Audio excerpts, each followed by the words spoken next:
Yes guys, welcome back to Cop Noise TV. Now before we get into the video, I've got a question for you. Have you subscribed to my channel? If not, it's okay, don't worry, but do me a favour, help me build the channel, help me grow with you, get over to the homepage and hit the subscribe button now. It's much appreciated and it saves you guys missing out on any future content. Right, let's get into the video. So, Liverpool at home over the Christmas period against Wolves. Now, me personally, I'm a little bit pissed off with how this, where this fixture lands on the calendar really. Why is it not on Boxing Day? I understand footballers have to have family break, family time, all that kind of stuff, but I don't know about you guys, let me know in the comments below, but I used to love Boxing Day football.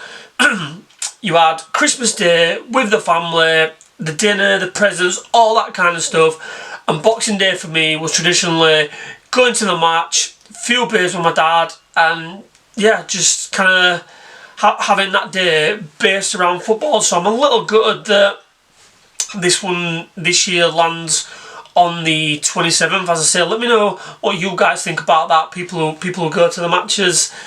I'm not a fan personally. I hope that next year it goes back to tradition and we have a pretty much full fixture on Boxing Day. However, that's my rant over. Wolves are coming to Anfield. It's a 3 o'clock kickoff, which is a pretty good time really. It allows you plenty of time to get to the game, get home from the games, all that kind of stuff, and still be able to do things after. What's there to say about Wolves really that we don't already know? Wolves currently the bottom of the league. They're on 2 points. They're on track really for being one of the worst teams in Premier League history. That's as bad as it gets for Wolves. Now, I've not followed Wolves much this season, although I did have one eye on the game they played against Arsenal, and I've got to say, well, they was in the game. They was in the game right up to the depth. Arsenal obviously 2 own goals, managed to get the win in pretty much the last kick of the game really. But Wolves did alright. Wolves gave a good account of themselves. They brought a new manager in, which I think they needed to do. I think they brought it at a good time. People are thinking it's a bit of a random appointment in terms of Rob Edwards because of where he was with Middlesbrough. I think Middlesbrough potentially could be top of the Championship, or they're certainly up near the top. And for Rob Edwards to jump ship midway through the season on a Championship team they're going to be in and around the automatic and playoff places, looking to get into the Premier League. Now, to me, Wolves they've clearly appointed someone on the basis that they're going to go down. I think miracles happen, of course they do. Leicester won the Premier League, and the year before that, Leicester stayed. You know, stuff happens in football. I just can't see for the life in me Wolves getting out of this. Wolves to me are down. They look down. Some of their players look down. Was it Doherty that came out publicly the other day and was quite vocal about some individual players, although he didn't give no names. I think everyone's led to believe that it was Stan Larsen that he was talking about. He probably had his head turned in the summer thinking that, you know, I could have been Arsenal or somewhere now. Instead I'm kind of stuck at the bottom of the table with Wolves. He'll probably get a move away from Wolves. I've no doubt about that, but I'm looking at that basis. Maybe Doherty is suggesting that some of the players are down tools already. I don't know. But anyway, Wolves are doing poor, and they've obviously appointed Rob Edwards. This is the point I was making. They've obviously appointed their new manager with a view to bringing them back up next season. Because Rob Edwards obviously did it with Luton. He's looking on track, or he was looking on track to do that with Middlesbrough. So Wolves have thought, right, let's get someone in who has some Premier League experience, but ultimately will get us out of the Championship potentially at the first step next season. They've not really had the new manager bounce. As I said, the results really haven't changed, and yeah, there's not much to say about Wolves other than they're a bit shit, and Liverpool should beat them this weekend. Now, I'm not nervous about this game, but it was interesting. We'll get on to Liverpool in a bit, but Arne Slot's press conference, one of the first things he mentioned was that we're going to need Anfield in this fixture. And the reason I think he said that is because Wolves will come with a game plan to keep it tight. I think Wolves predominantly play a 5-3-2. So Wolves are they're going to pack their defence. They're going to make them hard to break down. They're going to get bodies in the way. They're going to get blocks in on shots. And they're going to look to stay in the game for as long as possible and probably work off counter-attacks and set pieces. I have no doubt about that. And this is what I think Arne Slot was talking about in terms of the need Anfield. If Liverpool don't get a goal inside the first 20-25 minutes, we all know what happens. The crowd get a little bit bored, a little bit anxious. The songs slowly kind of get quieter. They're not as free flowing as what there was in the first kind of 10-15 minutes when all the fans are up and ready for the game. So this is why the Arne Slot is focusing, or is kind of a rally cry, if you like, to the fans inside Anfield to say, we need you to stick with us. If it's 0-0 with an hour gone, we still need you. We need you to stick with us. We need to be patient, because this could be a tough slog for Liverpool. This could be. And saying that, I'll tell you what, let's have a look at Liverpool now. Let's see how Liverpool fare up. So Liverpool's form has obviously taken a turn for the better. We're now 7 unbeaten, which doesn't sound all that special, but given where we was, and I think we went 7 or 8 without a win, we're now 7 unbeaten, which to me is great. Having said that, have Liverpool turned the corner? Personally, I don't think so. And the Tottenham game, or the last probably 15 minutes of the Tottenham game, was a great example of how I think Liverpool haven't really turned that corner fully yet. Now, the first thing Arne Slot had to do a couple of months ago, whenever it was, when Liverpool was on this terrible run, he had to stop the rot. He had to stop Liverpool losing games. And he did that. I think we got back-to-back draws.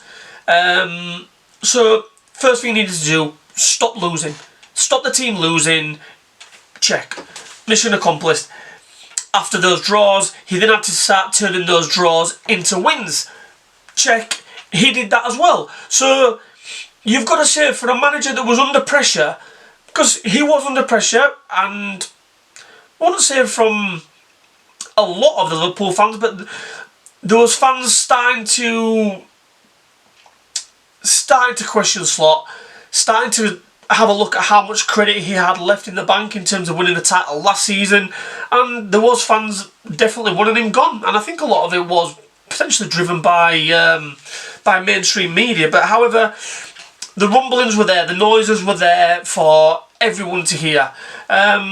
So credit to him, because he was a guy under pressure, and he needed to do something, and he did. So he started turning those draws then into wins. But now I feel, and this is where I come back full circle to what I was saying about we've not really turned the corner, and the Tottenham game was a prime example of that. Jamie Carragher did a great piece on this on the Monday Night Football. I don't know if anyone's seen this. The last, I think it was from like 81 minutes when Tottenham went down to 9 men. Liverpool fucking panicked. Liverpool, they lacked organisation, they lacked leadership, they lacked confidence, they lacked the ability to play football. It was so weird, and Carragher alluded to it like, We've got 2 men advantage over Tottenham. So therefore, you make the pitch big, you keep the ball, whether you go backwards, sideways, forward, just keep the ball, see out the game, and you make Tottenham run their bollocks off, because ultimately the spaces that they have to cover, if you play smart and you spread the players out, make the pitch as big as possible, Tottenham players cannot physically cover that ground because they are at a disadvantage of not just 1 man, but 2 men. But Liverpool didn't do this. Liverpool, there was defending set pieces, sometimes like 8 against 5. Liverpool had 8 players back to Tottenham's 5. They had the midfield sat on top of the defenders, so every time that Virgil headed the ball out, Liverpool midfield was basically in a line with Virgil, so every second ball was falling to Tottenham players, and it was crazy. And again, for those of you who haven't watched the video, I think in the last 15 minutes of that game, Liverpool didn't have a shot, they didn't have a touch in the Tottenham box, and they didn't have a touch in the Tottenham final third. Now that is a crazy stat to say that Liverpool had 2 more players on the pitch than Tottenham. And this is why I don't think Liverpool have turned the corner, because Liverpool players were quite clearly shitting themselves about losing that game, and they probably had Leeds in the head in terms of conceding a late goal, and they just thought, shit, we can't concede another goal here, we'll just defend. Everyone back, defend the ball, just clear it. Whereas like your leaders, Van Dijk, should have been saying, hang on a minute guys, we don't need you all here. Midfield, go play further up, we'll get the ball to you, then you keep the ball. Because don't forget, we had Ryan Gravenberch, Alexis McAllister, Florian Wirtz all on the field at that point. All players, Dominik Szoboszlai, Curtis Jones, all players that are great at keeping the ball and retaining the ball, and they just couldn't do it. Liverpool could not get out. So this now, I believe, is the next step for Slot and for Liverpool. And they've got to start turning these wins that we're picking up, and it's great, we're winning football games again, fantastic. But we've got to start turning these into performances now. And Wolves will be tricky, because if Liverpool don't go a goal or 2 up within the first half an hour, it'll become nervy in Anfield. I've no doubt about that. It'll become a little bit nervy. The atmosphere will die a little slowly, and fans will become impatient, or some fans will become impatient. And this again, come back again to my point about Arne Slot saying that he needs Anfield against Wolves, and we really do. Any fans that are going to the game that are watching this, we've got to be patient. We've got to stay with the team, and even if the team grind out a 1-0 win, because let's be honest, Wolves are coming to spoil the party here. Wolves are coming to sit, low block, counter-attack, set pieces. So Liverpool are going to have to be patient. They're going to have to keep the ball. There's going to be a lot of side-to-side passing, left to right, right to left. Not really going places, but we just have to be patient, and we have to let the players do the job. And I have no doubt that Liverpool eventually will break Wolves down, and we will get the 3 points. In terms of the team, start looking at before I get into start 11, I want to start looking at the options really, what are available to Liverpool. On the right hand side, we've got no more Salah.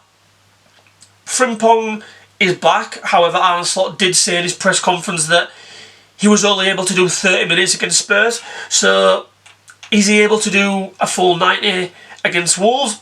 It's highly doubtful, but we are lacking numbers at the moment. Conor Bradley, we're told, is 50-50, and he won't train for a couple more days. I think he said. I think was it Friday? I think that they basically said so the day before the game. So there's a chance that Conor Bradley may be included. However, would you be rushing Conor Bradley back, knowing that he's very injury prone? I doubt it. So again, Conor Bradley is potentially not going to be able to start this game. And then looking further forward in terms of that right hand side is Chiesa. is Chiesa going to be finally start a competitive? I'm saying competitive. I'm taking like Barnsley and this coming up in the cup away. Is Federico Chiesa going to start a competitive game of football for Liverpool? And me personally, I think if Chiesa does not start against Wolves, that tells you everything you need to know, that Chiesa is never going to start a competitive game, i.e. like a Premier League or a Champions League game for Liverpool under Arne Slot. I firmly believe that if he doesn't get the nod this weekend against a bottom of the side Wolves who have got 2 points, Liverpool are stricken with quite a fair few injuries, so yeah, if he doesn't get a start for me, then Slot's never going to start him. In terms of the left hand side, we're short on numbers on that side as well. The manager has said that Cody Gakpo is hoping to have Gakpo back for selection, so that's a positive, getting a few numbers back. We all know Alexander Isak is out. YNWA is one for me, and do I think Slot will start him? No, I don't. However, I think it'd be a great shout for this game, whether he plays 45, 30 minutes in the game. Someone like YNWA can make the difference against this team, because Wolves are going to sit back, and it may take a little bit of genius. It may take someone like a Rio YNWA running at someone, taking someone on, committing players, having Wolves press back, doubling up on him because they know he wants to go, and creating space for others of the likes of Florian Wirtz and Hugo Ekitike. Who knows? So there is problems for Liverpool in those wide areas, but we'll have to wait and see. But let's get into what I think Arne Slot will do in terms of his starting 11 against Wolves this weekend. So as I just mentioned there, Liverpool are stricken with fair few injuries at the moment, and Arne Slot has got a bit of a headache when it comes to his team selection. I've got to say, when I watched the press conference, he looked very, very dejected. He looked down. He looked like a man who had some problems. Yeah, he definitely did. But listen, injuries are a part of the game. We can't cry about it. We assembled a squad that we wanted, so we've just got to move on with it. And you know, the January transfer window's coming up soon, so who knows? We may add 1 or 2 numbers in that window. But in terms of my predicted starting 11 against Wolves this weekend, Alisson Becker in goal, best goalkeeper in the world. He will start. I think left back, Milos Kerkez keeps the shirt. Why not? He's in probably the best form we've seen in a Liverpool shirt for Kerkez. So therefore, I think keep him in the team, keep that consistency going. Virgil van Dijk, Ibu Konate will no doubt continue their centre back pairing, and at right back, I hope I'm wrong, but I think he will go with Dominik Szoboszlai.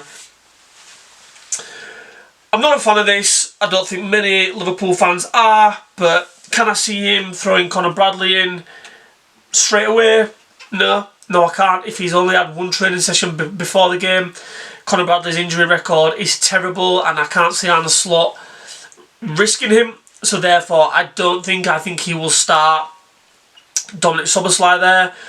And look, given the fact that Wolves will be sitting back, no doubt, it will probably allow Szoboszlai to invert quite a lot.